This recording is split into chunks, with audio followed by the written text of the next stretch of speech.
જય Hind. Gujarati study and education ચેનલમાં તમારા દરેક મિત્રોનું હાર્દિક સ્વાગત છે. તો મિત્રો, આજે આપણે વિડીયોમાં જોવાના છીએ કે પ્રિલિમિનરી પરીક્ષા 2024 વિષય મિત્રો આંકડાશાસ્ત્ર છે. મિત્રો ધોરણ 11 છે, વિષય આંકડાશાસ્ત્ર છે, તારીખ કાલની છે.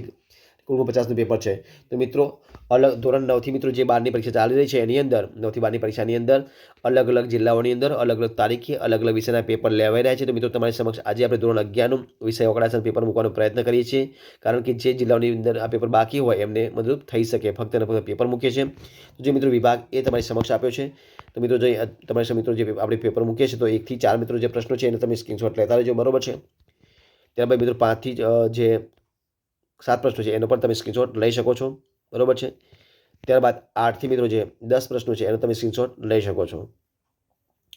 ત્યારબાદ વિભાગ બી જો છે તો વિભાગ બી મિત્રો તમારી સમક્ષ રાખ્યા છે, એનો પર તમે સ્ક્રીનશોટ લઈ શકો છો. વિભાગ બી અંદર મિત્રો પ્રશ્નો આપ્યા છે કે 1-2 વાક્યમાં ઉત્તર આપવાના છે, બરોબર છે. કે સંમતિ આવૃત્તિ વિતરકનો આકાર જણાવો છે.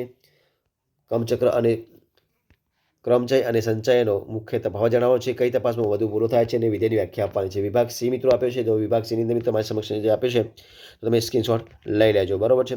ત્યારબાદ આપણે જોઈએ વિભાગ ડી મિત્રો. તો વિભાગ ડીની અંદર પણ મિત્રો તમારી સમક્ષ અહીંયા આપણે પેજ રાખીએ છીએ, તમે એનો સ્ક્રીનશોટ લઈ લો, બરોબર છે. તો તમારી પરીક્ષામાં મદદરૂપ થઈ શકે. ત્યારબાદ મિત્રો આપણે જોઈએ વિભાગ ઈ મિત્રો જોઈએ. વિભાગ ઈ છે તો એનો પણ તમે સ્ક્રીનશોટ લઈ અને એનો ઉપયોગ કરી શકો છો. ત્યારબાદ મિત્રો જે વિભાગ એફ જોઈએ તો એ પણ તમારી સમક્ષ એનો પર તમે સ્ક્રીનશોટ લઈ શકો છો અને પછી એનો જવાબ લખી શકો છો, બરોબર છે. તો મિત્રો આ રીતે તમારી મિત્રો આપણે પેપર મૂકવાનો પ્રયત્ન કરીએ છીએ. જો તમને વિડીયો ગમે હોય તો લાઇક કરો, કોમેન્ટ કરો, તમારા મિત્રો વિડીયો શેર કરો. એટલે ચેનલમાં નવા હોય, ચેનલ સબસ્ક્રાઇબ ન કરી હોય તો ચેનલ સબસ્ક્રાઇબ કરવા માટે વિનંતી છે. ફરી મળીશું નવા વિડીયો સાથે, નવા ટોપિક સાથે. ત્યાં સુધી બની રહો. જય હિન્દ, જય ભારત.